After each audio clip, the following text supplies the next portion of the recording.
کا معاملہ ہے وہ دیکھو اللہ ویسی غریبی میں دے دے گا انشاءاللہ. بیگم سے طلاق ہوئی ہے, بیگم ہی سے ہوتی ہے, جمشید کی اس غفار سے طلاق نہیں ہوتی, ہم لوگ انگریزوں میں ہوتی ہے. مائیکل نے جیکسن کو طلاق دے دی, میری غلطی کی وجہ سے ہوئی ہے, میں شرمندہ ہوں, دوبارہ اسے رجوع کرنا چاہتا ہوں. طلاقیں غلطی سے ہی ہوتی ہیں, اگر 3 طلاقیں دی ہیں تو رجوع نہیں ہو سکتا, 1 اور 2 طلاقیں دی ہیں تو رجوع ہو سکتا ہے. یہ مت کہا کرو کہ طلاق دے دی تو شرمندہ ہوں, یہ بات غلط ہو. طلاق دینے سے پہلے انسان بہت ہوشیار ہوتا ہے, سوچ سمجھ کے دے رہا ہوتا ہے, اور غصہ آیا ہوا ہوتا ہے, کسی بات پہ نکال رہا ہوتا ہے.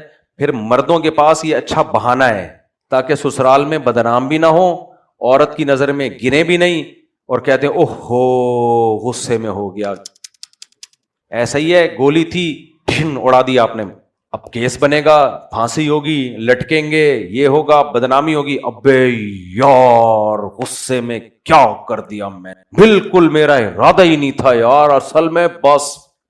اس کا مطلب کیا ہے؟ سزا سے بچنے کے لیے فیور لینا چاہتا, سزا سے بچنے کے لیے, سوسائٹی میں بدنامی سے بچنے کے لیے. تو حضرت عمر پہ ان جذبات کا بالکل اثر نہیں ہوتا تھا. حضرت عمر کے پاس جب کوئی 3 طلاقیں دے کے آتا نا اور یہی کہتا تھا میں غصے میں پاگل ہو گیا تھا, تو حضرت عمر نہیں اس کی بات سے متاثر ہوتے, اوہ ہو ایسا ہو گیا. نہیں, حضرت عمر کے پاس ایک کوڑا 24 گھنٹے موجود رہتا تھا اور اس کے سر پہ مارتے تھے وہ کوڑا.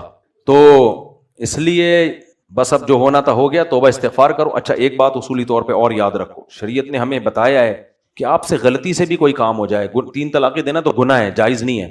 اگر ہو جائے نا 2 رکعت پڑھ کے ایک دفعہ توبہ کر لو, اس کے بعد بھول جاؤ اس گناہ کو, پھر اس پہ روتے پیٹتے نہیں رہو کہ میں نے کیا کیا.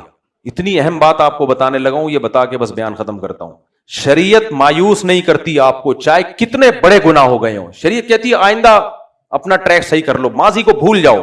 علماء نے لکھا ہے کہ آپ سے گناہ ہو گیا, آپ نے اچھی طرح توبہ کر لی, جو قوائف ہیں وہ پورے کر لیے, پھر بھی اگر خیال آتا ہے نا ہائے گناہ ہو گیا, ہائے گناہ ہو گیا, تو تقدیر کا سوچ کے صبر حاصل کرو. مقدر میں لکھا ہوا تھا ہو گیا, بس یہ ٹلنے والا نہیں تھا. حالانکہ گناہ پہ تقدیر کا تو نہیں سوچنا چاہیے نا. ابے کیا ہو گیا بھائی, گناہ کے بارے میں یہ سوچنا کہ تقدیر میں لکھا ہوا تھا اس لیے ہوا, یہ تو ظلم ہے نا. آپ یعنی اپنی جرم کو تقدیر کے حوالے کر رہے ہو. لیکن یہاں علماء نے لکھی ہے یہ بات کہ اگر گناہ ہو گیا اور توبہ کر چکے ہو پھر بھی وسوسے آ رہے ہیں, تو آپ بولو بھائی اللہ کے علم میں تھا یہ گناہ مجھ سے ہونا تھا, بس ختم. جو چیز ہونی تھی اس پہ کیا, آئندہ دیکھو, توبہ کر لیا اور آئندہ کے لیے مت کرو. تو اس لیے جو لوگ 3 طلاقیں دے دیتے ہیں, میں ان کو کہتا ہوں پہلے تو 2 رکعت پڑھ کے توبہ کرو, اور دوسروں کو اس لیے سناتا ہوں تاکہ وہ نہ دیں. تو 2 رکعت پڑھ کے گڑ گڑاؤ اللہ کے سامنے, اور پھر بولو جو مقدر میں تھا ہو گیا, بس.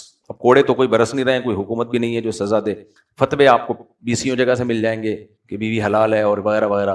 تو اب یہ بھی ایک بڑی بات ہے کہ شریعت کے حکم کو مان رہے ہو, ادھر ادھر سے فتوے نہیں لے کے آ رہے. یہی چیز بخشش کا ذریعہ بنے گی.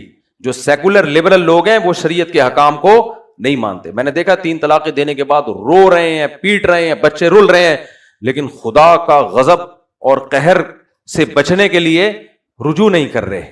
تو یہ جو شریعت پہ عمل کر رہا ہے یہ بھی کس کے خوف سے؟ اللہ کے خوف سے. تو کیا اللہ تو شکور ہے, تھوڑے پہ بہت نوازتا ہے.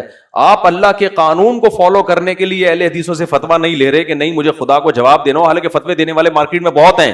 خدا کے خوف سے آپ کہہ رہے ہو کہ نہیں یار جو حرام ہے حرام ہو گئی, تو کیا اللہ اس کی قدر نہیں کرے گا کہ میرے حلال کو حلال کہتا ہے اور میرے حرام کو حرام سمجھتا ہے؟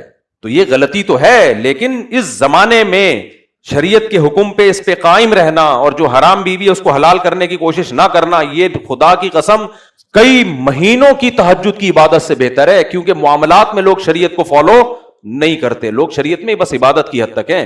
ہمارے حضرت کے پاس ایک شخص آیا, اس سے حرمت مصاہرہ کا مسئلہ ہوتا ہے نا کہ خدا نہ خواستہ کوئی ساس سے کوئی اللہ نہ کرے ایسا کوئی تعلق ہو گیا تو بیوی حرام ہو جاتی ہے, اس کا ہو گیا تعلق. اب بہت شرمندہ ہوا تو حضرت کے پاس آیا, حضرت نے فرمایا آپ کی بیوی حرام ہو گئی. جہاں جہاں اس نے فتویٰ لیا سب نے کہا بیوی حرام ہو گئی. اب غلطی تو اس سے ہوئی, لیکن اس نے کہا ایک گناہ مجھ سے اب ہوا ہے تو بیوی حرام ہو گئی, میں اس سے کیسے ریلیشن قائم کروں؟ اب بیوی کو بتا بھی نہیں سکتا کہ یہ ہوا ہے, سوسائٹی کو بتا, یہ تو بند کمرے کی بات تھی نا. تو پھر حضرت نے فرمایا کہ 3 طلاقیں دے دو بیوی, اور یہ بولو مجھے غصہ آ گیا تھا کیونکہ بیوی تو اب حلال نہیں ہے. تو وہ تو اب جب ظاہر ساس سے داماد کا ریلیشن ہو جائے تو بیوی حرام. یہاں لوگ کہتے ہیں بیوی کا کیا قصور ہے؟ طلاق دیکھو اسلام میں حلال و حرام کے مسئلے میں قصور نہیں دیکھا جاتا. اگر کوئی زبان سے 3 طلاقیں نکال دے تو اس میں بیوی کا کیا قصور ہے؟ یہ بالکل ایسا ہی ہے, کوئی کسی پہ ٹرک چڑھا دے تو بندہ تو مر جائے گا نا, جو مرے گا تو اس کا کیا قصور تھا؟ تو کچھ قوانین ایسے ہیں شریعت کے, اسلام میں یہ بغیرتی برداشت نہیں ہے کہ ایک عورت سے بھی ریلیشن اور اس کی ماں سے بھی.